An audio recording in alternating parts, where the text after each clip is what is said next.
podcast, de modo geral. Olá, vocês do futuro. Está começando mais um podcast de modo geral, bloco geral, episódio 67, com a presença dos colunistas convidados Marcelo Ariel, Fernanda Raman e os fixos Fausto Fawcett, Semaia Oliveira e o sócio fundador do podcast, Mauro Damer. Como é da tradição do nosso bloco geral, começaremos pela crônica do nosso grande Fausto Fawcett. Terça-feira, 7 de setembro, não queria sair de casa. Eu queria ver da janela de casa as manifestações pró, a festa do pessoal da realidade paralela. Mas eu tive que sair, tive que comprar umas coisas, então falei, vou me comportar um pouco como o artista plástico Flávio de Carvalho, que lá pelos anos 30, 40, quis fazer uma experiência, de acordo com certos textos de Freud, desafiando o sentimento da massa. E ele pegou uma procissão de algum momento católico e foi na contramão da procissão. Isso virou uma notícia, enfim, deu um caldo. E não foi dessa maneira. Eu que gosto de pensar que não existe progresso moral nem ético para os humanos, que eles vão, tecnicamente, os aperfeiçoamentos das focinheiras jurídicas e democráticas, tudo bem. Não tenho um pensamento, digamos, progressista, humanista em relação a isso. Então, acho que vários tempos, várias superposições de épocas convivem. Então, quando eu estava caminhando e vendo aquelas pessoas e pensando, mas por quê? Estão vendo que está o país destruído, estão vendo que está... E em 2 minutos eu parei de pensar nisso, de me indagar e disse, não, é isso mesmo. E aí tem outra coisa que me interessa muito, que são sempre os milenaristas, que são os messias mesmo, os caras que guiam as seitas, etc., né? Esses chefes de seitas. Mas o que eu pensei mesmo, o que eu estava averiguando mesmo enquanto andava, é que o rapaz que está lá no Planalto, com toda a sua vocação de delinquência, etc., etc., etc., que a gente não precisa mais acentuar isso, é o boneco de voodoo desta turma, ele é o avatar desta turma. Então é como se eu estivesse ali vendo, como se eu estivesse com, meu Deus, essa é a turma que soltou Barrabás no lugar de Jesus Cristo. Esta é a turma que estava na noite de São Bartolomeu, quando os católicos sentaram o cacete, não sei quantos milhares de protestantes, etc., etc. Falei, novamente, não andamos muito. E aí, cheguei, comprei o que tinha que comprar, etc., voltando, olhando. E aí eu pensei, mas será que os meus sentimentos são meus mesmo ou são ficção de alguma realidade? E pensando, já que os tempos são superpostos, que houve uma aceleração tão grande de progressos, houve uma aceleração tão grande no mundo de desenvolvimentos e tecnologias e todos os tipos de governos. Eu falei, caramba, eu acho que a gente chegou num vácuo complicado, que, como se tivesse um buraco de vulcão, umas certas monstruosidades ou certas criaturas de imaginários alucinados tivessem achado um atalho para voltar e se manifestar. Então, isso vale para se dizer que, mais do que nunca, a gente vive uma época de extremos. E me lembrei de um certo jesuíta que foi caçado pela igreja e que dizia que, além da atmosfera, além da geosfera, além dos oceanos, da hidrosfera, existiria a noosfera, que é uma grande atmosfera feita de pensamentos e como se tivéssemos um cúmulos nimbus de pensamentos e de imaginários acumulados. Eu acho que está começando a chover a cair a tempestade desse cúmulos nimbus, nesse vácuo dessa era de extremos. Então, é como se eu estivesse andando e, já que eu falei do bonequinho de voodoo, estivesse ali com aquele bando de zumbis, num tremendo Walking Dead do 7 de setembro, vai continuar esse tipo de sentimento, né? Como se todos nós tivéssemos, como aqueles camaradas que voltam da guerra, com vários transtornos. Então, acho que todos estão mergulhados em transtornos de personalidade apocalíptica. Não tive dúvidas no nosso 7 de setembro. Semanhá, não tem como não falar hoje, no dia que estamos gravando o podcast, dia 9 de setembro de 2021, da entrevista que foi dada pelo ex-presidente Luiz Inácio Lula da Silva no podcast que você participa, que você integra e coordena a parte jornalística, que é o podcast projeto do Spotify, podcast do Mano Brown. Então, o que eu percebi ali foi uma conversa que eu não havia testemunhado ainda e algumas falas que eu nunca tinha escutado do ex-presidente, mas o que me chamou mais atenção, entre outros pontos, foi justamente o fato do Lula ter feito uma autocrítica que, de certa forma, o PT não conseguiu fazer até hoje. Então, isso me pareceu, assim, bastante politicamente, bastante expressivo e, sinceramente, eu tenho grande curiosidade para saber a repercussão dessa fala que foi ao ar hoje. E outra coisa que me impressionou bastante é justamente que deu um nó na minha cabeça essa semana, foi essa questão quando o Mano Brown perguntou da presença de pessoas negras dentro da liderança do PT, a resposta de Luiz Inácio Lula da Silva foi um pouco assim, não, mas o movimento negro tem que buscar, tem que disputar esse espaço, né? Não adianta você simplesmente oportunizar um espaço para essas pessoas. E aí eu fiquei meio confuso, assim, meio sem uma conclusão, sabe, fechada, até porque ele incorreu no velho erro, aquele que as pessoas brancas incorrem, quer dizer, agora os negros começaram a se mexer, agora os negros tomaram consciência. Isso me incomoda profundamente quando alguém fala dessa forma. O movimento negro e as pessoas negras sempre se mexeram e sempre lutaram. Então, quando você diz, agora as mulheres começaram a se mexer, agora as pessoas trans começaram a se mexer, agora as pessoas negras começaram Scott, a se mexer. Paulo, quem falou isso? Agora, quem falou isso? Não, eu estou dizendo que o Lula, em algum momento, ele entrou nessa chave, que ele diz agora as pessoas negras estão tomando consciência. Cara, se você falar isso, você não entendeu o processo. Quando você diz agora que os indígenas, sabe, começaram, cara, você não entendeu nada. Fiquei muito curioso, já que você participa e conduz o podcast. Queria saber como é que você viu essa leitura. Não peço que você chegue aqui com nenhuma conclusão, mas queria que você desse esse testemunho, por favor. E parabéns, né, pelo podcast.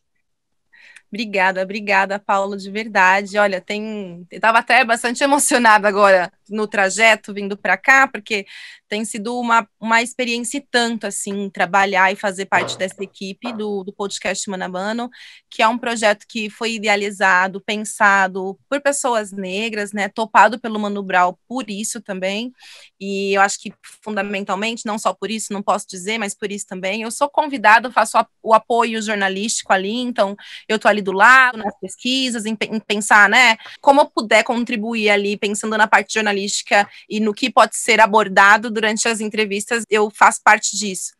Cara, hoje é um dia típico, né? Porque o que eu acho que é uma grande sacada do Mano a Mano, e que é uma coisa que eu acho que eu sabia do impacto que teria, e eu tenho completamente noção da história e do Mano Brown como líder, mas, bom, o podcast está em primeiro lugar de podcast mais ouvido do Spotify desde que foi lançado no final de agosto. A gente tem 3 episódios e o podcast não sai do topo, assim, superando podcasts como Café da Manhã, superando o assunto de veículos jornalísticos muito tradicionais e que estão no topo sempre, né, pensando que é uma coisa que as pessoas escutam sempre.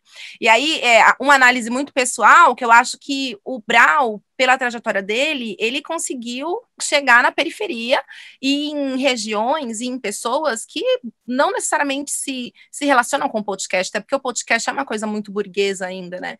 Mas eu acho que a força da liderança dele traz isso. E eu acho que é essa intimidade também que faz com que as entrevistas que ele faz, essa intimidade com esse universo, essa intimidade com a história dele, com o que ele se propõe, e muitas vezes a relação que ele tem com seus entrevistados faz com que esse momento de conversa abra outros espectros que não necessariamente são ouvidos quando uma pessoa branca, um jornalista tradicional está fazendo essa entrevista, né? Ele não é um jornalista, ele é um comunicador excelente, um dos melhores comunicadores que a gente tem no nosso país, e eu acho que é essa diferencial, sabe? Quando a gente muda o ponto de vista de quem está entrevistando, eu acho que é por isso que na entrevista que a gente encontra do Lula hoje é muito diferente as respostas, porque as perguntas foram muito diferentes, e aí a relação com essa história é muito diferente. E eu acho que, sim, eu concordo, acho que o Lula tocou em pontos e fez isso de forma que eu também nunca tinha escutado o Lula dizer. Eu acho que também era a proposta e o desafio sair desse comum, do que já é muito respondido no jornalismo. Eu acho que a grande intenção do Brau ali foi se conectar com a periferia, com como a gente sente, com o jovem que não tem contato com a história do Lula. E eu acho que essa questão da raça, que é uma coisa que eu concordo com você em partes, né? A gente sabe que o movimento negro não começou ontem. Eu acho que o que o Lula fez ali foi dizer que, politicamente, pensando em concorrências de cargos, isso pode parecer mais recente, mas a gente teve Lélia Gonzalez, por exemplo, se candidatando pelo PT, se candidatando pelo PDT na década de 80, ou seja, a gente também está concorrendo a esses cargos há muito tempo. Eu acho que, lógico, que o movimento negro está colhendo frutos agora, pensando em eleições, né? O ano passado a gente teve o maior pico de candidatos negros e também a maior expressão de eleitores, de políticos eleitos sendo negro, mulheres negras ou homens negros. Ainda assim, a gente tem um número expressivo muito, muito baixo. Então, acho que essa interpretação que você teve, que eu acho que você não é o único, faz parte exatamente do que a gente vê na construção da esquerda também. Então, eu também acho importante que isso venha a público, eu também acho importante que isso seja dito assim, para que a gente entenda também quais são os caminhos políticos de esquerda que a gente tem traçado. E aí eu acho que é isso, né? O Lula diz isso, mas ele também diz que agora os cargos estão, né? Estamos disputando mais, e eu não acho que a gente está disputando mais agora, a gente está sendo mais eleito agora, mas sem dúvida nenhuma a esquerda está onde está por foco e muita luta do movimento negro, e eu espero que a gente consiga avançar cada vez mais enquanto movimento. Então, acho que é um pouco isso, assim, eu estou bastante emocionada hoje, porque eu, como jornalista também, nunca esperei estar nesse lugar, e eu fico muito feliz de poder fazer parte, ser mais uma das pessoas que está ali fazendo parte desse podcast, porque eu acho que estar do lado de um comunicador que se comunica com um público que é de onde eu vim, que é o meu público, que se comunica com a minha história, e eu acho que a gente está conseguindo pautar o debate público, sabe? O Mano Brown está conseguindo fazer isso de um jeito muito excelente e por uma perspectiva que eu acho que ninguém fez até agora, e por isso a gente vai ter respostas muito diferentes também dos entrevistados e entrevistadas. Parabéns. Eu considero uma conversa histórica e reforço isso que o Lula disse, o que a direção do PT não consegue dizer nos últimos anos, né? Ele deixou de uma forma muito clara, daquela forma brilhante que o Lula tem de se expressar, que é inegável, que o PT errou feio nesse distanciamento. E se eu puder só complementar minha fala, eu acho que o Fausto trouxe esse lance do 7 de setembro, e foi muito complicado para mim também, porque eu tive que sair da minha casa no 7 de setembro, eu estava na Zona Leste aqui de São Paulo, e foi assustador pegar o metrô, foi muito assustador para mim mesmo. Eu peguei o metrô em Sapopemba, tipo, extremo leste de São Paulo, o meu monotrilho estava vindo de São Mateus, que é mais longe de onde eu estava, e mesmo assim encontrei muitas pessoas vestindo verde e amarelo, uma maioria esmagadora branca, mas encontrei sim poucas pessoas negras nesse meio, o que me causa uma confusão muito grande, mas também não tanto, porque eu acho que o Brasil é confuso mesmo, né? O Brasil é bastante confuso.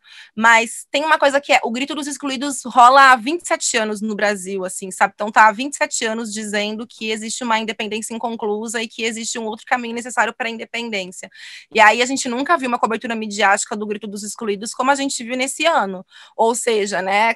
Foi feita uma cobertura só porque era em oposição ao Bolsonaro, mas o grito dos excluídos este ano foi uma oposição ao Bolsonaro, ao fora Bolsonaro, mas não é só isso, né? A gente está há mais de 27 anos dizendo todos os dias 7 de setembro que existe uma independência inconclusa. Então, eu acho que a burguesia do nosso país, né, a elite do nosso país colocou a corda no próprio pescoço, e eu acho que a gente está cada vez mais arriscando aí um golpe que está em curso, que na verdade para mim o golpe já aconteceu, mas eu acho que pensando aí jornalisticamente é um golpe em curso para ser efetivado, se é possível efetivar mais do que já está efetivado, mas eu acho muito triste, assim, que a gente se movimente do ponto de vista de uma narrativa de independência só quando a água bate, né, na bunda de mais gente, além das pessoas pretas, além dos povos originários, né, além das mulheres. Eu acho isso muito triste, mas eu acho que é impossível não fazer essa colheita, né? Eu espero que daqui para frente a gente consiga mudar a perspectiva de independência e saber que ela, na verdade, nunca existiu aqui.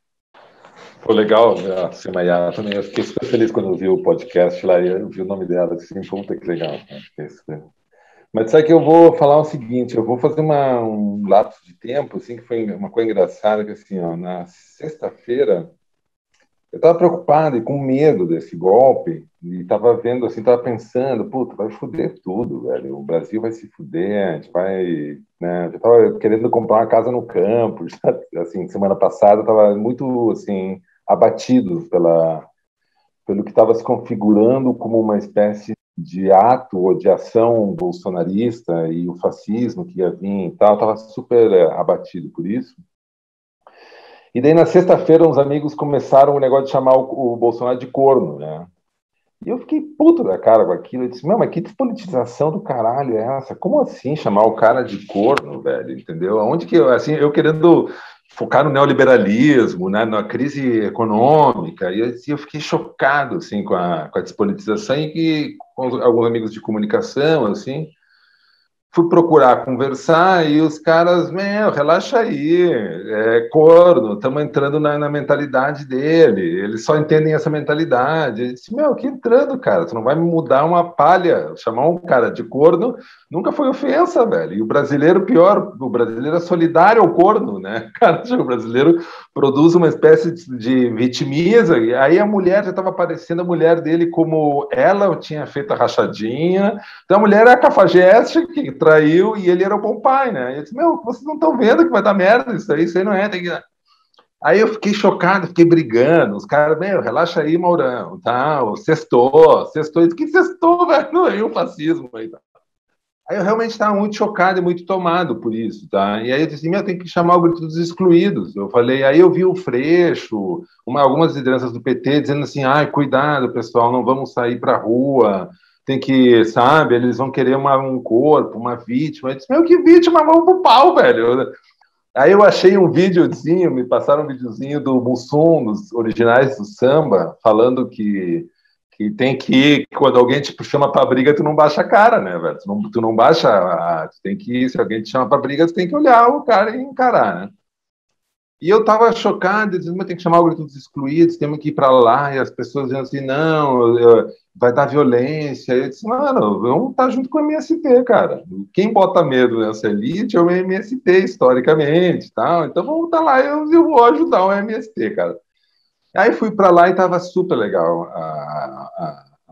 O ato estava super bonito, cara, com mulheres, com homens, com negros, com brancos, com jovens. Estava super plural, assim, massivo, muita gente ali no Anhangabaú e tal, né? E aí, voltando para casa, passei pela Paulista. E eu estava de carro, mas eu estava com um brochezinho para Bolsonaro. Eu disse, não vou nem tirar esse broche, vou passar assim mesmo, não. E só tinha aquela gente feia, velho. Só aqueles velho, gordo, branco, loira falsa, tal. Aí tal, depois me falaram que tinha bastante gente de periferia, provavelmente os evangélicos, tal. Eu vi mais, o que me chamou a atenção era aquela classe média aburguesada de São Paulo, xarope e tal. Aí eu fui para casa, tal, feliz, porque assim, flopou. Eu tinha visto já em Brasília, tal, que tinha menos gente, tal. Aí cheguei em casa, comecei a ler a reportagem, aí eu li uma narrativa do Fernando Horta, ele contando os bastidores de por que tinha flopado Brasília, por que que o Fux emparedou o exército, por que que cortaram o Pix, por que que não foi ninguém para Brasília, porque cortaram o Pix dos caras, né? Então, aí eu disse, mano do céu, esse país é muito surreal. Já estava achando o país surreal, entendeu? Porque, no fundo, a imprensa já tinha desembarcado e começou a falar, meu, tem que tirar o Bolsonaro, a Globo mudou radicalmente o discurso, e aí eu já estava achando legal, eu estava me dando por satisfeito e tal, e tinha o podcast do Mano Brown, que estava ontem para ver e tal, e aí eu fiquei ontem até meia-noite, não entrava o podcast, eu, puta merda e tal, né? Aí chegou uma hora quando entrou o podcast, eu estava escutando o podcast, fiquei feliz com a Semaia participando e tal, e eu achando já legal, porra, legal, vai ser já vendo assim, não, Mano Brown, vai voltar um discurso da periferia, vamos achar um espaço legal, um cara com a potência dele e tal. Aí veio o negócio do Zé Trovão, dele ele chorando, praticamente chorando, e reclamando que o Bolsonaro não ajudava ele. Bolsonaro, tu tem que salvar a gente, estamos tirando, não sei o que e tal. E aí eu comecei, eu disse, mano, não é possível essa porra aqui, velho. E aí ele fazendo um discurso de corno, né? No fundo ele tava fazendo um discurso assim, o Bolsonaro traiu ele, né? Eu disse, mas esse país é muito surreal, velho, é muito surreal. E aí quando eu fui indo à noite, adentro e tal, e aí eu comecei a entrar nas redes deles e tava todos os caminhoneiros brigando, xingando, Bolsonaro frouxo, Bolsonaro tal. Eu disse, meu, do caralho, acabou Bolsonaro, assim, porque esse bloqueio que eles estão fazendo, eu já fiquei escrevendo durante o dia, disse, meu, os caras são burros, né, porque eles vão desabastecer as cidades e vai piorar a popularidade do Bolsonaro, né. Então eu já estava falando isso, tweetando ao longo do dia. Eu falei, que estratégia errada, cara. O Brasil é muito surreal. Aí eu vi que o Bolsonaro entrou num delírio psicótico quase, né, cara? Porque ele viu que flopou Brasília, foi para São Paulo, fez aquele discurso absurdo, os últimos liberais desembarcaram da canoa dele, e aí ele perdeu tudo, estava perdendo tudo, ainda voltou, os caminhoneiros foram fazer o bloqueio, eu disse, meu, ele vai se ferrar, agora vai perder ainda mais, vai vir inflação, vai aumentar tudo, vai vir o descontrole. Eu disse, bom, beleza, Brasil, estamos bem. Eu acho que o surrealismo brasileiro nos salva, entendeu? Eu achava que ele tinha uma potência fascista, que ele tinha uma potência... E ele tinha o agro, o Steve Bannon, formulando a teoria dele. Ele, na cabeça do narcisismo dele, ele ia dar um golpe, ele ia enquadrar o STF, ele ia levar o Brasil e tal. E ele perdeu tudo em 24 horas. Ele perdeu, assim, a estratégia não deu certo, o Fux emparedou o exército, o povo não foi porque perdeu o Pix, ou seja, se ficou provado que eles estavam recebendo grana. Ele fez um discurso descontrolado, os últimos desembarcaram da canoa dele. Nada supera a loucura brasileira. Assim, né? Não tem, a gente humilha o Steve Bannon, humilhou o Steve Bannon, humilha o fascismo e tal. Então, no fundo, eu acordei hoje recuperado, porque eu prefiro essa loucura brasileira, onde nada dá certo, a gente desmoraliza qualquer projeto, do que eu me senti em casa, de tá, beleza, velho, então aqui esses caras se ferraram, agora deixa, quero mais é que exploda, entendeu? Quero mais é que a inflação venha, que consuma toda a grana dessa classe média, que leve a poupança dessa turma aí, porque eu acho que isso vai ser mais pedagógico, a realidade vai ser mais pedagógico do que a minha vontade, na semana passada, de discutir se podia ou não chamar alguém de corno, entendeu? Então, no fundo, eu achei super legal. Agora, só uma conclusãozinha, entre o debate do Mano Brown e do Lula, eu achei uma coisa super interessante, que foi o Mano Brown, quando o Lula falou assim, foi explicar o que era, ele dizia assim, a direita quer menos Estado. E o Mano Brown ficou no vazio, um negócio, porque o Mano Brown, a visão de quem está na periferia, não é que tem menos Estado, cara, associam o Estado à polícia, e a polícia está cada vez mais violenta.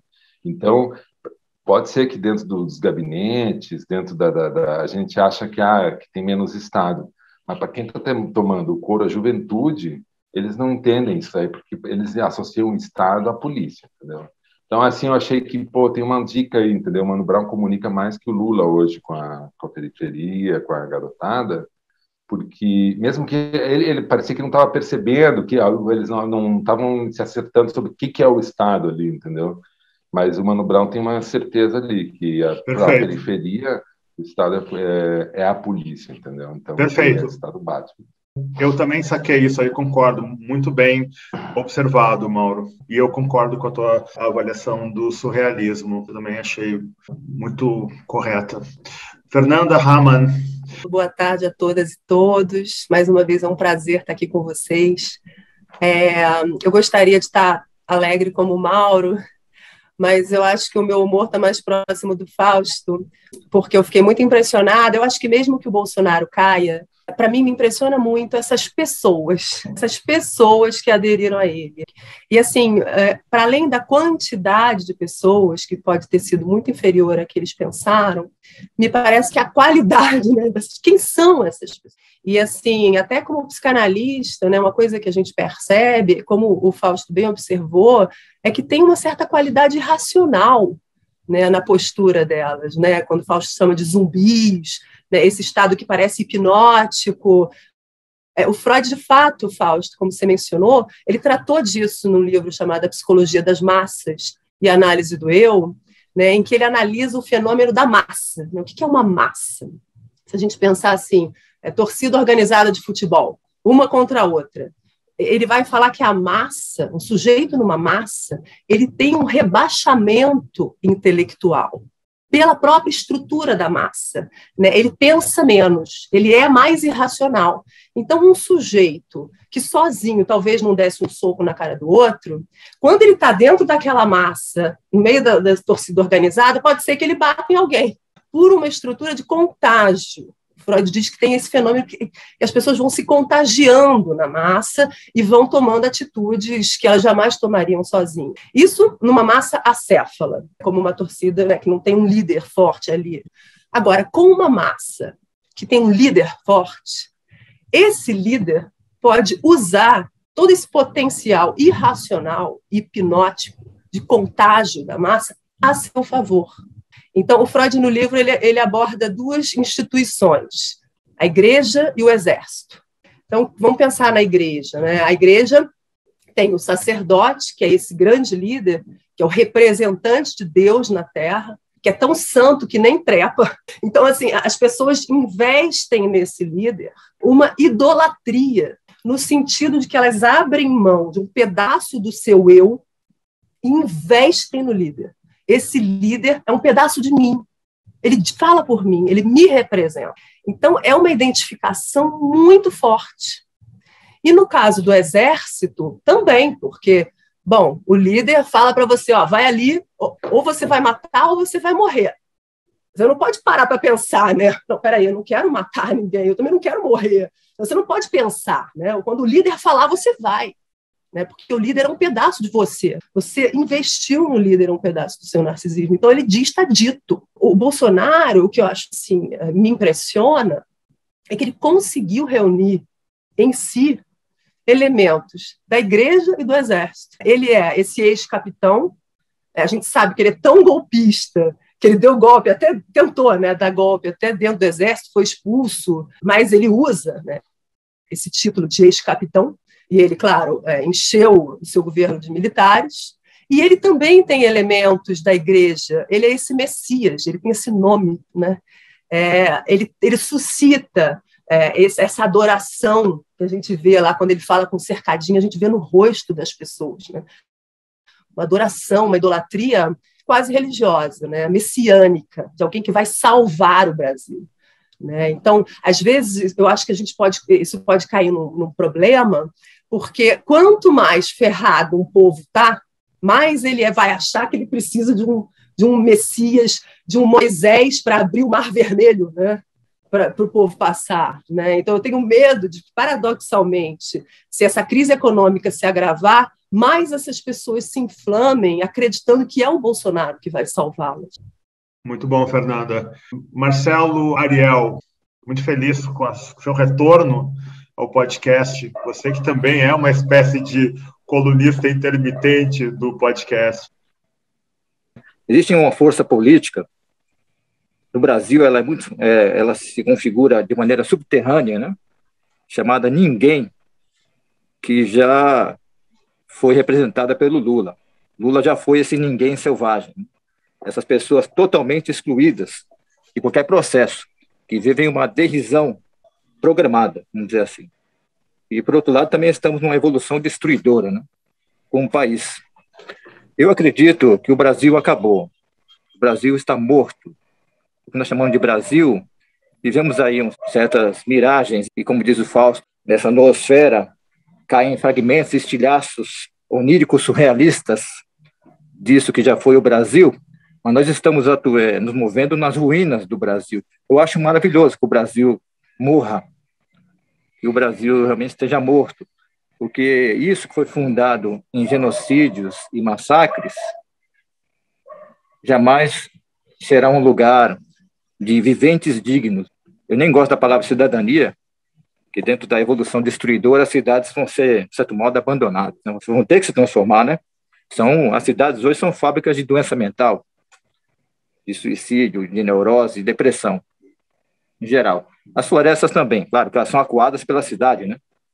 É um projeto totalmente colonial, é um projeto de estupro das florestas, né, vamos dizer assim, e nós também somos florestas, leva esse conceito também. Eu tenho muito medo da fraqueza, mais do que da força, desses projetos messiânicos. E o Bolsonaro é um segundo momento delirante desse projeto. Primeiro foi o Enéas, todo mundo se lembra do Enéas. Ele, em algum momento dessa construção messiânica, foi projetado no Bolsonaro a força desse ninguém. Só que não é ele, né? E eu imagino que nós não vamos conseguir sublimar, uma sublimação, né?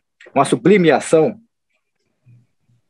dessas forças que eu acho muito importantes, desse ninguém, que já foram o Lula, já se identificaram com o Lula, uma parcela muito pequena delas, estou falando dos centros afastados, né? Das pessoas que estão num ato até, vamos dizer assim, legítimo, derivado do desespero, foram levadas ao evangelismo e se apoiam no Bolsonaro. A boa parte dessa multidão, pois, se identifica com isso que eu chamo de forças do ninguém, essa força histórica. Se a gente lê Nietzsche, a gente sabe que é muito, muito poderosa essa força, né? A tendência da organização dessas forças é muito forte nesse país, que ainda são subterrâneas. E eu imagino que nós estamos caminhando por uma espécie de esboço de um Estado social, mas um esboço muito tardio e que não vai ser efetivo, de fato. Não vai ser um esboço assim, não vai, é um esboço mesmo, uma maquete. Se forças pensantes, forças de convergência de vários movimentos não se agregarem a isso que eu chamo de ninguém, essa multidão que se chama ninguém, que boa parte delas, que tem a força política sequestrada, vive nas calçadas, nós não teremos uma realidade vivível futuramente. E essa realidade vivível, que pode nos levar a uma efetivação também de uma vida digna, né? Isso não é um sonho. Embora eu não seja nem otimista nem pessimista, eu fico no caminho, vamos dizer assim, quase um caminho taoísta, de um elogio do vazio, né? De um certo louvor do estranhamento. Nós estamos entrando nesse vazio mesmo. Acho que vai ser bom esse vazio da morte do Brasil e da erupção dessas forças de convergência com essa multidão chamada ninguém.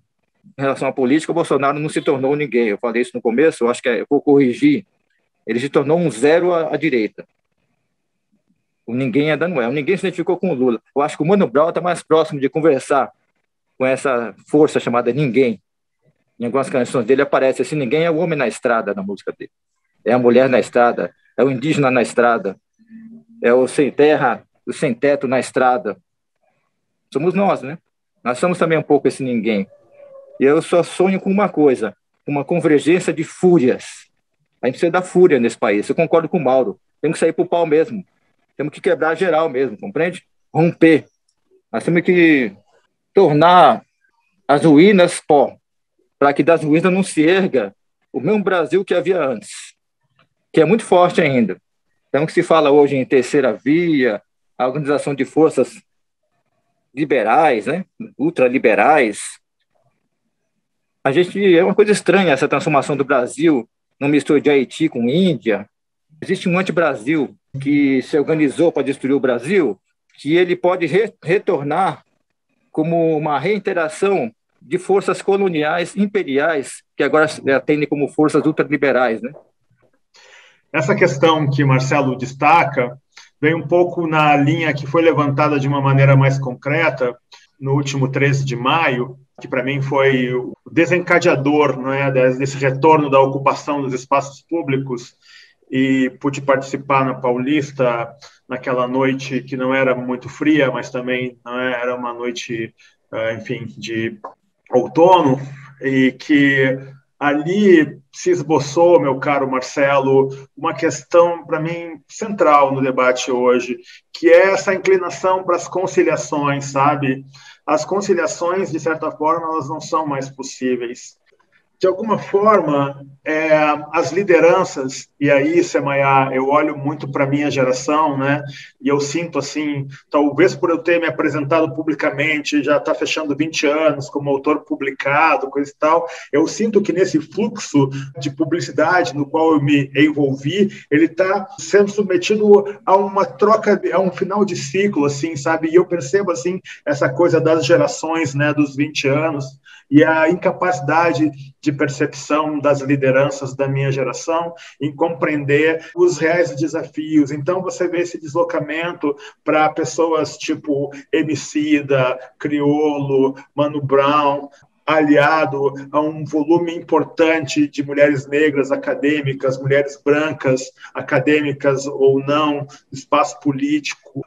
A coisa mais expressiva que aconteceu nesse momento, pelo que eu estou acompanhando, é o movimento indígena pela luta da terra, pela preservação do meio ambiente, e isso meio que escapa, né, da pauta, assim, e aí eu vejo a minha geração vibrando de uma maneira patética com a tomada de posição super tardia do presidente do Supremo Tribunal Federal, do Fux, né, que pela primeira vez se botou de maneira ereta em sua coluna, né, porque mais do que ele fez ali não poderia ter sido feito mesmo, mas ele já deveria ter feito aquilo ali, dentre outras movimentações. Então fica, digamos assim, a ala progressista, a esquerda, aguardando o posicionamento do Supremo, entende? Aguardando o posicionamento do Ministério Público. E essa percepção, essa postura elegante, crítica, rebelde, que aguarda pelos outros e não consegue mais mobilizar, porque houve uma desconexão aí que é inegável, ela cai numa espécie de limbo. E aí eu, de certa forma, vibro com esse otimismo do Mauro, porque isso recupera de uma forma mais honesta, eu imagino, esse caos brasileiro de lidar com a confusão. Eu achei brilhante quando o Mauro diz que o fascismo não cola aqui, mas também ele não cola aqui porque nós já temos uma vocação que vem desde o processo de escravização das pessoas, que é super próximo dessa violência do fascismo, né? Então, como diz o Marcelo e a Fernanda, e essa coisa mais crítica que o Fausto colocou na crônica dele, tem essa dicotomia maluca, essa esquizofrenia brasileira que é totalmente surreal. Esse processo de conciliação leva a um efeito que eu chamo de inclusão para excluir melhor depois. E isso não está longe de levar a um controle social do capitalístico, né? Nós estamos capturados por dois processos. Esse processo conciliatório, que cria uma vitórias fake do movimento negro, vitórias fake do feminismo, vitórias fake de todas as forças sociais de transformação e de diferenciação. E o outro movimento, a gente sabe o que é, né? É o capitalístico e a burocracia do capitalístico que nos captura até o pescoço, entendeu? Nós estamos afundados até o pescoço nesse pântano do capitalístico. Somos capturados, né? Precisamos nos libertar. A abolição tem que acontecer para todos, né? Eu também adoro essa perspectiva Mad Max por razões viscerais, né? Então, vai acabar tudo, desertificação, né? Vai rolar Scarface para tudo que é lado, né? Quem é dono de alguma cebola, de meia dúzia de ovos, de poço d'água, quem tem aí uma caixa de Coca-Cola, sei lá o quê, né? Todo mundo tem que andar quilômetros e quilômetros para achar algum oásis sinistro, né? de algum resto de civilização. E o Brasil, um dos apelidos dele sempre foi a ruína futurista, né? Então, Sempre teve. E aí o futurismo você pode botar fascismo dentro, uma violência, né, escravagista ou não, né, um autoritarismo que o brasileiro tem e que, por conta de vários tropicalismos, de várias movimentações culturais, Neguinho tentou dizer que não, que a nossa vocação é fofa, que nós somos fofopatas, né, sociopatas da fofura. E aí a rapaziada, vamos chamar a rapaziada, a história em quadrinho do Bolinha e da Luluzinha, isso aí eu já estou entregando a minha idade, obviamente, tinha uma turma que era a turma da Zona Norte, era a turma barra pesada. Então, os fofopatas foram, né, colocando aí que nós somos... Não existe o homem de bem, o que existe é o homem de Jorge Ben, né, o homem que habita uma música maravilhosa do Jorge Ben. E aí a turma da Zona Norte foi ficando até aqui de mágoa e chegou junto. Falando isso tudo, pegando o lance do Marcelo, é o seguinte: a única coisa em relação a se destruir tudo é que aí rola um empate técnico. As boas intenções de se destruir tudo para que aconteça alguma coisa vai empatar com as intenções dos bolsonaristas e tal, que eles também querem destruir tudo, né? Só que de uma forma distorcida e torta para que haja. E isso é uma coisa muito antiga e muito velha, chamada milenarismo. Nós vamos destruir esse mundo para construir outro. Nós somos cristãos, até mesmo sem querer. Então, temos isto no nosso... Então, isso aí é complicado. Eu prefiro dizer que o Brasil é um abismo que nunca chega. É um paiol de vertigens. Agora vai, agora nós vamos acontecer, agora vai ser legal, agora vai ser bacana. Um pouco como o sentimento que o Mauro estava. Porra, puta que pariu, fudeu tudo, não sei o que, daqui a pouco. Opa! Que maravilha, que bacana, que sou... E caralho, que merda, que coisa depressiva, que droga de pai. Opa, yeah! Como se estivesse num jogo de futebol. Caralho, essa defesa tá uma merda, daqui a pouco o cara ataca, faz 3 gols e tudo é uma maravilha.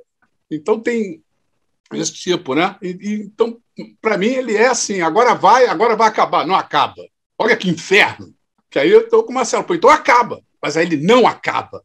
É uma tortura, né? Aí agora vai, nós vamos ficar legal pra caralho, vai. Não vai não, Chuchu. Não vai não, goleiro joga. Tem atraso aí. Você está devendo, você tem que pagar por atraso. Né? Não tem. Então, é difícil. E numa visão geral do mundo, para mim é caos, crise e catástrofe. 3 palavras que, para mim, formam uma espécie de santa trindade, ou terrível trindade, do secularismo, da modernidade, etc. Caos não é mais sinônimo de confusão. Caos é sinônimo de um mosaico absurdo de assimetrias que existem no mundo. Né? Não dá. Aqui está andando para frente, mas aqui tem uma coisa que não está. Está num outro movimento. Crise era sinônimo de não, vamos dar um tempo. Caramba, o andamento legal da coisa está parado agora. Estamos em crise. Crise existencial, crise isso, crise... Não, a crise agora é constante. Ou pelo capitalismo, que é um grande playboy, né?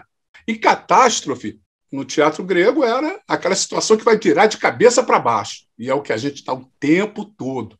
A gente está sempre... E aí, concordo exatamente. Qual é o sentimento que todos nós temos aqui? A iminência. Vai acontecer uma merda. Ou vai acontecer uma coisa grandiosa. Precisamos disso. Os sentimentos são... Quando eu vejo vocês falarem do Mano Brown, Semaiá e toda a movimentação que existe, ou indígena, ou de negros, de femininos, é como se você estivesse num imenso VAR, né? Aquele mecanismo do jogo de futebol, né? Que agora estão usando para mostrar erros. Então é como se tivesse um imenso VAR ontológico, um VAR histórico, e certos líderes, certas pessoas dizem, ali no começo da jogada tinha uma falta, tinha um impedimento. Colocaram na lei, não, vamos ter que reescrever as coisas, temos que reescrever.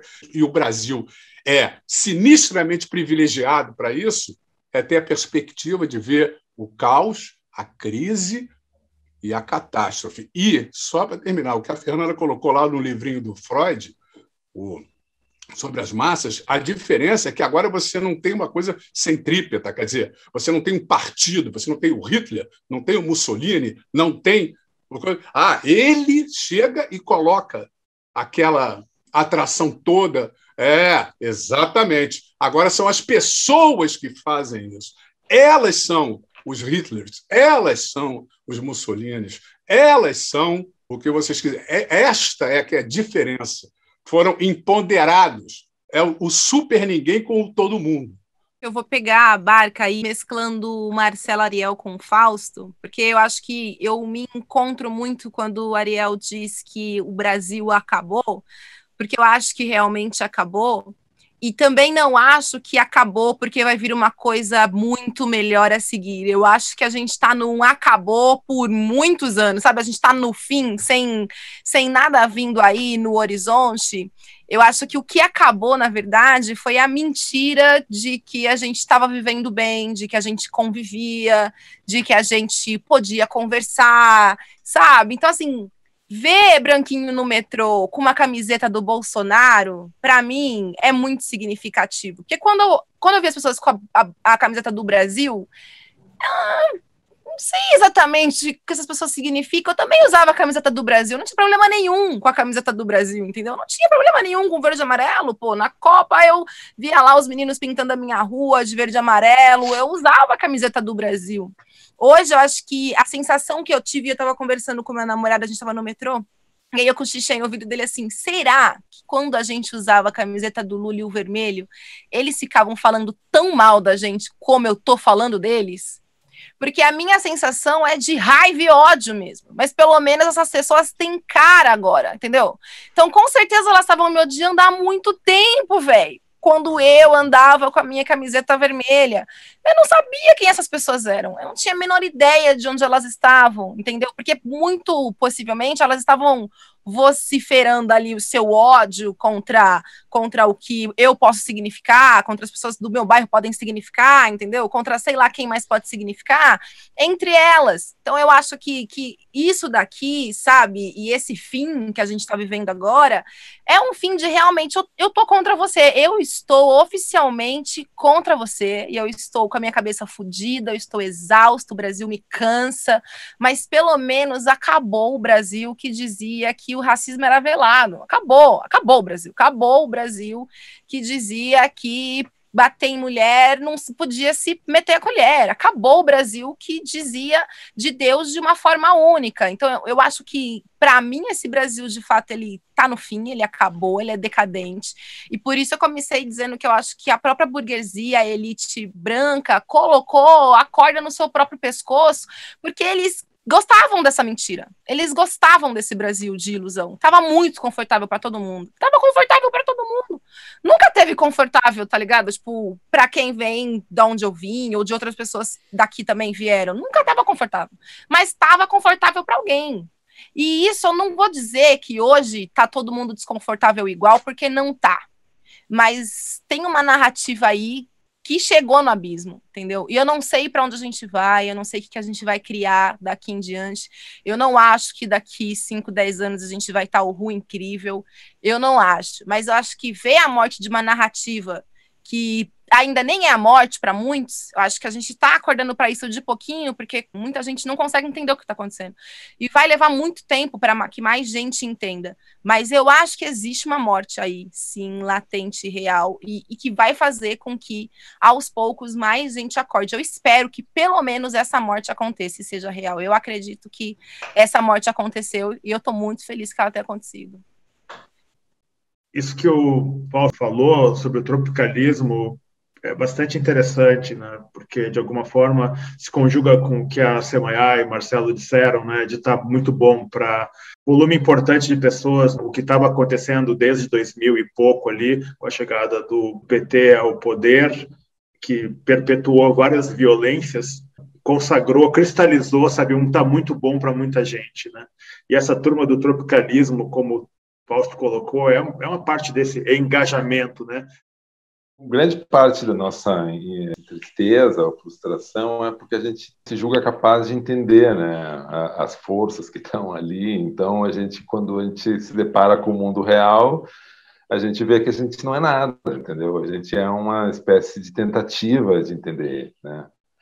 E eu acho que pior ainda no caso brasileiro, porque no Brasil não tem modelo, né, cara? O modelo aqui é a colônia. O modelo aqui era um modelo de expropriação, de uso dos corpos, da natureza e das economias, assim.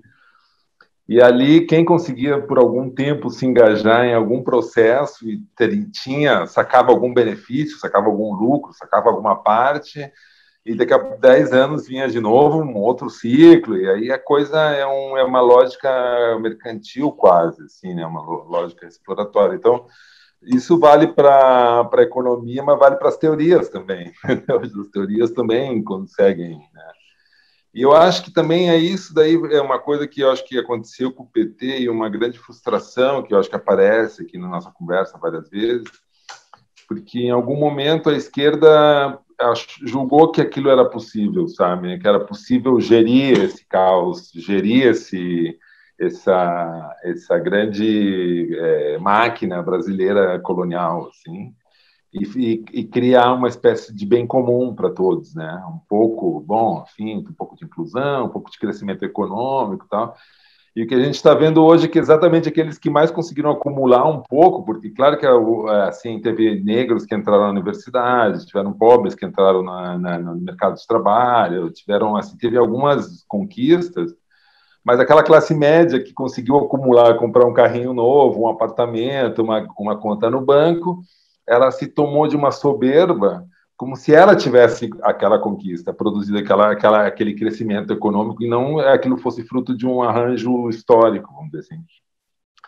E aí, eu acho que eles recalcaram, para usar um termo meio psicanalítico ali, eles recalcaram um pouco o progressismo, sabe? A ideia de progresso. Então, eles recalcaram ali, então eles topavam ali um pouco a inclusão social, a mulher, o negro, e ali, só que chega uma hora que tu recalca isso, mas isso explode, entendeu? Explodiu. É pedagógico o colapso econômico, porque essa gente tem um poder que eles julgam que é um poder narcisista só do consumo. Então, eles acumularam um tanto de carros e apartamentos e SUVs e lugares sociais e foram viajar, foram conhecer Miami e foram conhecer Paris e se julgam cidadãos do mundo, mas, no fundo, eles são uns consumidores bagaceiros, assim, eles não batalharam para que eles são incapazes de, melhor de tudo, que eles são incapazes de segurar isso, de manter isso. E aí eles vão perder tudo agora, porque para o próprio capitalismo é bom que eles percam. O capitalismo, a gente não entra nessa conta como autonomia, não tem emergência, né? No capitalismo é o capital que acumula. Tá? Eles também vão ser frutos dessa laranja chupada da história, que vai chupar essa classe média, vai chutar eles para outro lado, entendeu? E eles vão perder a sua grana. Então, aquele cara que tinha um emprego durante 20 anos e que perdeu e foi trabalhar no Uber, agora ele está pagando 7 pau a gasolina, não adianta ele se iludir, entendeu? Que ele vai se salvar, que ele vai conseguir enfrentar. Isso é um processo muito violento, eu acho, muito violento contra todos nós, né? A gente sente isso e a gente tem os nossos privilégios, mas, assim, para essa classe média que se sentia intocada, que se sentia 10% de inflação, já começa a pegar na dinheiro que ele tem na bolsa. E aí ele começa a sofrer. E daqui a pouco, quando ele se der conta, ele vai perder 20%, 30%, 40%, e quando ele se der conta, ele não tem mais nada igual. E o Brasil começa de novo. Tá? A gente vai nessa montanha-russa de emoções. Estava ouvindo vocês falarem, né, dessa identidade colonial do Brasil, e eu me lembrei do Contar do Caligares, que era um psicanalista que faleceu recentemente, mas pensou muito o Brasil por 20 anos numa coluna na Folha.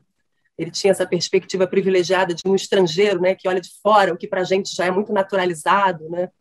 E certa vez ele escreveu que o Brasil é o único país do mundo que tem por nome, ele é batizado pelo nome de um produto de exploração extrativista.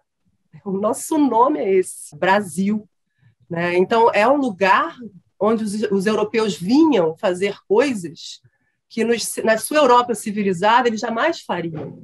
Saquear, estuprar, né? Exercer seu poder sobre o corpo do outro. E até hoje tem essa fantasia, né, do gringo que vai para o norte, para o nordeste, para se aproveitar da exploração sexual de menores, né? É chegar nesse lugar onde a civilização é frouxa, ou talvez até a gente seja uma pré-civilização. Eu me lembro muito, em 1963, que o Arnon Afonso de Mello, pai do Collor, né, era um senador, dentro do Senado Federal ele tinha um adversário, os dois iam armados, com medo de um matar o outro, e dentro do Senado Federal, um dia ele subiu na tribuna, ele achou que o adversário dele ia puxar a arma, ele puxou antes, deu 3 tiros, e o mais trágico é que ele nem acertou o adversário, ele acertou um outro senador, coitado, suplente, que nem era para estar ali, coitado. Era o último dia do trabalho do homem, ainda tem essa tragédia.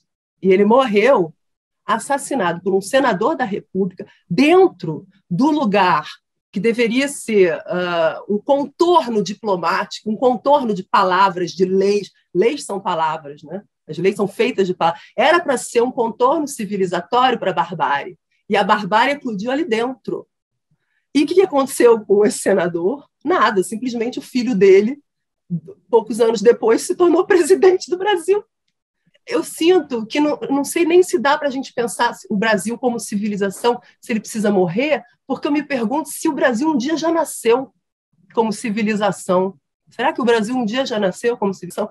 E essa dimensão da palavra, disso que a gente está fazendo aqui, né, de fazer a palavra circular, de construir debates, construir ideias, pensar junto, né? Isso, para mim, é uma aposta muito importante, uma certa costura civilizatória pela palavra e pela educação. Eu acho que não é à toa que Paulo Freire era persona não grata, sempre foi, desde as eleições, no bolsonarismo, eles fizeram esse horror de maldizer Paulo Freire, porque Paulo Freire propunha uma pedagogia pela liberdade, pela autonomia, alguma coisa que eu sinto que eles precisaram reagir contra isso, né? O reacionarismo deles é contra isso, é o medo disso.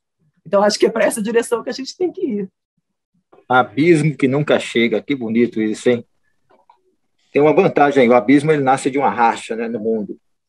Eu acho que mundos rachados, né, criam aberturas para o além. Esse além, essa hiperinclusão do além, acho que todos vão cair nesse abismo, né? É a queda, né? Imagina, eu sempre vi caindo nesse abismo. Tem uma vida Nelson Cavaquinho. Sempre vi com menos que um.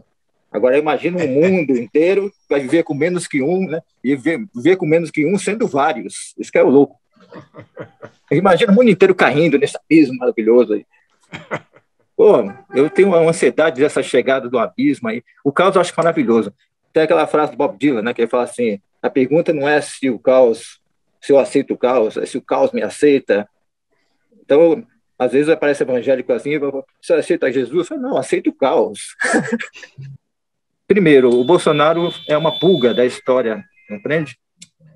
E uma pulga num grande cachorro louco que é o Brasil. E esse cachorro louco está correndo na direção desse abismo maravilhoso. O caos, para mim, é uma imensa gama de possibilidades desconhecidas que vão se abrindo. Concordo plenamente com o Fausto. Que não bonito também, Fausto, né? Aí, muita coisa vai surgir dessa queda, né?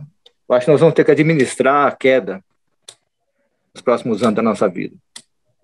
Agora, aquela rodada final, para onde vamos nesse mês de setembro, que entra a primavera, foi superado o agosto e os seus cães loucos. Setembro não está fácil, de qualquer forma. Fausto. Não, em setembro, acho que estava com inveja de agosto durante os milênios. Então, agora tem 11 de setembro, você tem, né, outras datas aí, e tem aquele famoso grupo terrorista, o Setembro Negro. Então, setembro não precisa ficar triste, porque ele também é barra pesada. E primavera, primavera, vai andar aí, porque no Brasil não tem essas estações. Tem verão grande e verão pequeno. Não tem primavera nem outono, né? Essas forças aí que estão muito presentes.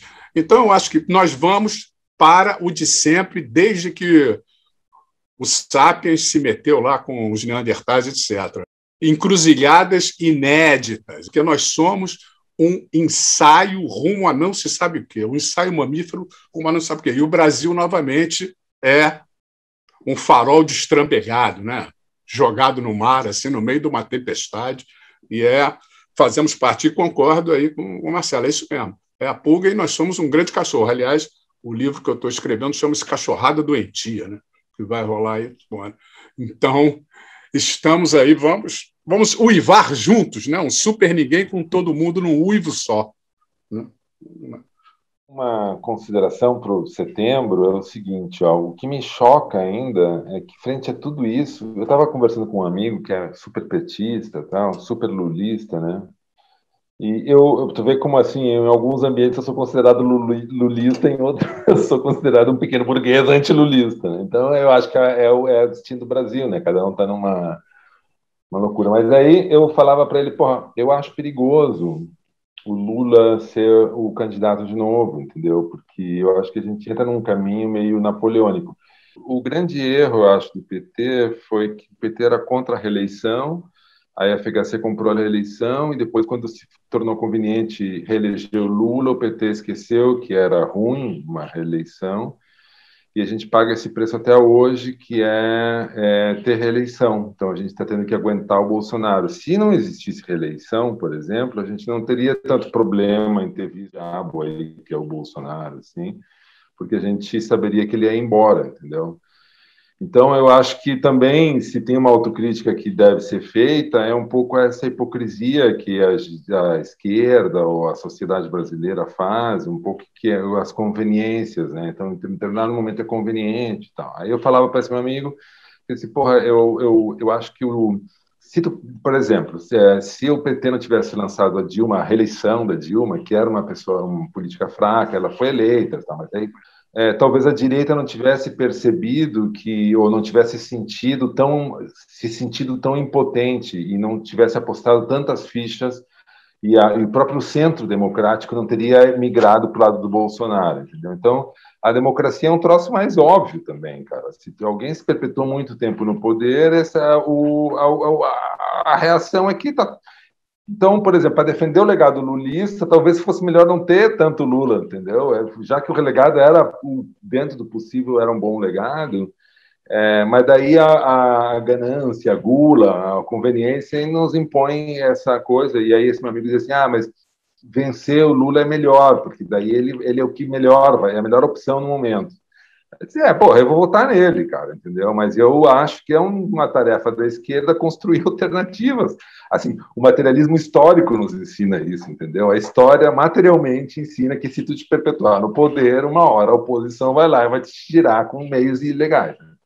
E aí eu acho que o Lula até percebe isso quando ele fala com o Mano Brown, no podcast, porque ele diz, porra, vocês têm que se candidatar, vocês têm que ir, e de fato tem que surgir novas lideranças, só que as lideranças que estão encalacradas no poder, que estão numa espécie de emergindo, elas começam a ir contra esses novos, entendeu? Então, com esse meu amigo, ele tem uma visão crítica de 2013, porque esses Black Bloc, eles você viram a CIA, ele disse, porra, velho, mas daí tu está simplificando para poder justificar a tua teoria, porque no fundo, dá para entender também em 2013 uma emergência de uma tentativa de surgimento de novas lideranças, novas organizações.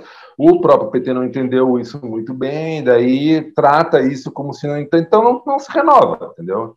Então não sabe dialogar. Então eu acho que a gente cava os nossos próprios demônios, cara. Esse tema a gente vai encarar esses demônios aí, vai continuar, assim, tentando enxergar o mundo conforme a nossa própria cabeça, entendeu? Aí o PT, a esquerda e tal. Eu acho que o fascismo já era, eu acho que o capital, não serve mais ao capital isso. O capitalismo hoje topou a esquerda no Peru, topou a retomada da democracia na Bolívia, a Venezuela está conversando com a oposição no México, o México está dizendo que tem que acabar com a OEA. Então é essa balança aí que vai para um lado e vai para o outro para não mudar nada, mas vai mudando um pouco. Aí eu acho que o Brasil hoje, o capital, ou pelo menos o grande capital, percebeu a cagada que era Bolsonaro. Bolsonaro era uma estupidez na potência 1000, entendeu? E aí trouxeram para cá os piores assessores do Trump, fizeram assim uma lambança, compraram toda a imprensa, compraram os partidos. Então acho que setembro vai fortalecer a esquerda, um pensamento antifascista, antibolsonarista, e o Bolsonaro já era. Eu acho que Bolsonaro cavou a cova dele pela soberba. Ele era um incompetente que tentou se reeleger, conseguiu o apoio de empresários medíocres, e aí surgiu meia dúzia de juízes ali, o Alexandre de Moraes, não sei o que, tal, já se criou um consenso antibolsonarista no próprio núcleo do poder, assim, no próprio núcleo daqueles que compartilham o poder. Eu não sei se isso é bom, quer dizer, eu acho que definitivamente isso é bom, entendeu, para acabar com isso aí e tal, mas eu acho que a nossa tarefa, a tarefa da sociedade é muito maior, cara. Eu achei super forte essa imagem, né? Essa metáfora da pulga no cachorro louco que está indo para o abismo. Fiquei tocada com ela, mas eu resisto um pouco a essa perspectiva apocalíptica.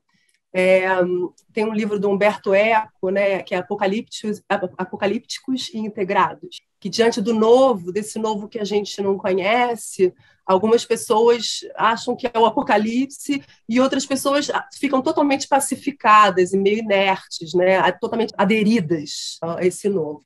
E eu resisto a esses dois polos. Eu acho que a gente precisa fazer um trabalho no plano da microfísica do poder, né, que é um plano, para mim, né, respeito a opinião de cada um, mas para mim é um plano de construção. Porque eu entendo quando o Marcelo diz que pequenas conquistas, que ele diz que são pequenas conquistas das pessoas negras, das mulheres, né, que, na verdade, eu não me lembro exatamente como você falou, mas você disse que são falsas conquistas, né, pequenas concessões, porque eu tive a experiência de dar aula na UFRJ para uma turma de pessoas, muitos eram cotistas, e eles me diziam, professor, o primeiro da minha família a chegar à universidade. A maioria, porque eu dava aula de noite, era uma galera que trabalhava o dia inteiro e fazia faculdade de noite. Então, isso me tocava muito. Eu sou o primeiro da minha família a chegar na universidade, a poder ter acesso a um trabalho, né, que possa me remunerar bem, que possa me dar mais realização. Então, isso eu acho que foi sim uma conquista. Eu acho que eles estão reagindo contra isso. Eu acho que esse reacionarismo é contra isso. Então, eu acho complicado que, no momento, esse discurso democrático tenha esperança de que o Congresso e o STF segurem a barra da democracia, sendo que, historicamente, o Congresso e o STF são instituições, né, elitistas, né, que defendem, né, historicamente defenderam, né, os interesses da elite, mas aos poucos eu acredito sim nesses pequenos furos. Nós elegemos outras pessoas agora, né, que estão representando. Eu me sinto mais representada hoje do que 20 anos atrás, por pequenas conquistas nas câmaras municipais, no próprio Congresso. Talvez eu seja ingênua, mas eu ainda acredito numa certa atividade de construção da democracia, pelo debate, pelo diálogo, né, pelo posicionamento de cada um de nós. Sim, concordo com a Fernanda, com a Semayá também, que falou antes, né? Estamos vivendo a decadência da mentira. Talvez o Brasil não tenha nascido ainda. É um projeto de uma ação direta, né? De converter todos os nossos pensamentos em atos, né? De criação, construção mesmo de uma micropolítica que leve ao controle social. Porque essas instituições, STF, a Fernanda falou muito bem, são instituições que não existem para a mudança, para a transformação de nada. Acho muito difícil que aconteça alguma transformação no Brasil vinda das instituições, né? Quando eu falo de instituição, eu falo também de desconstrução. E quando esse abismo é maravilhoso, é um abismo da alegria, né? Eu vejo assim, como um grande céu. O céu é um abismo, entendeu? Vamos todos para o céu. O céu não vai cair porque ele já caiu. Estamos nesse abismo já, para mim. Em setembro, olha, eu acho que vamos ter uma reinteração dessas forças dicotômicas que existem aí, dessas miragens, tanto da esquerda quanto da direita.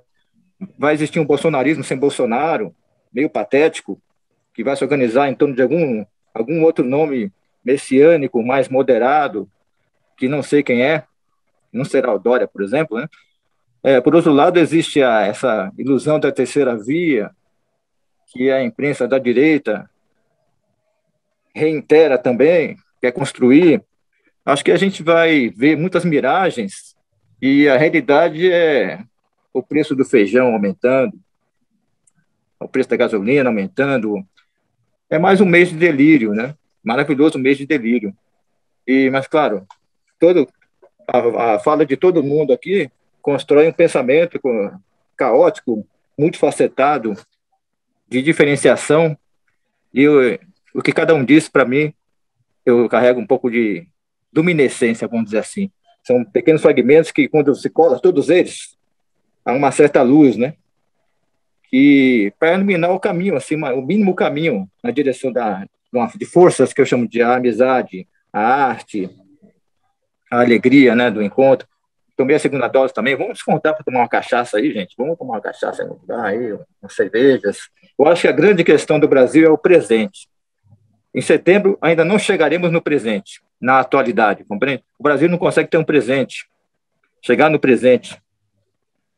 E é isso que eu desejo para todos nós, que a gente chegue num presente, chegue no encontro, né?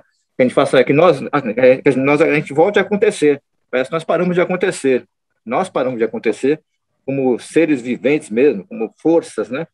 De vida, pulsões de vida.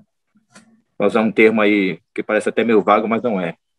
Tem algo que tem relação com o 7 de setembro e que eu acho que vai repercutir esse mês, que aconteceu aqui na Paulista, gente, que é aquele carrinho de supermercado vazio com um pênis inflável de 2 metros, uma coisa assim, verde e amarelo em cima, cercado por velhinhos e que estava num carrinho de supermercado vazio. E aí não tem como não conectar com o que Marcelo e Fausto disseram, que é preço da comida, tarifa de energia elétrica. Isso tudo vai ser o mês de setembro, que vai se combinar de uma maneira trágica com a omissão de Augusto Aras, infelizmente, para o Brasil, e para a omissão de Arthur Lira. Mas a verdade é que a omissão desses sujeitos, o seu silêncio, a sua covardia, ela se torna mais pesada a partir do dia 7 de setembro. E aí já começa o taxímetro a rodar, porque isso vai ser cobrado.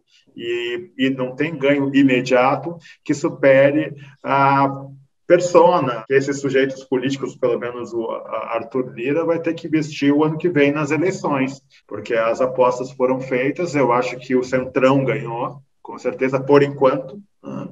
E Bolsonaro perdeu. Então, com isso, nós fechamos esse bloco geral, que foi muito bacana. Quero agradecer a Fernanda, que foi nossa colunista aí por 2 episódios, e também o retorno de Marcelo Ariel, que retornará em algum momento novamente.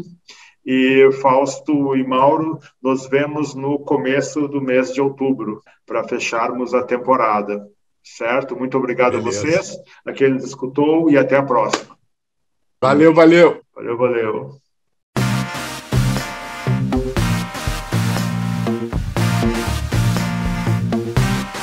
Podcast, de modo geral.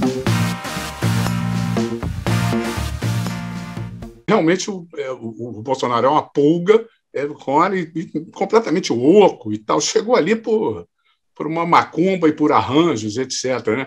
Mas eu acho que esquerdas e certa, enfim, oposição tratou ele como uma força e não como fraqueza. Né? Tanto que vociferava nazista, fascista, não sei o que, tratando como se fosse uma força. Né? E, para mim, a força é a força psiquiátrica, né? Digamos assim. Né? São 3 coisas que se unem ali. Né? A canalice, a psicose e a imbecilidade.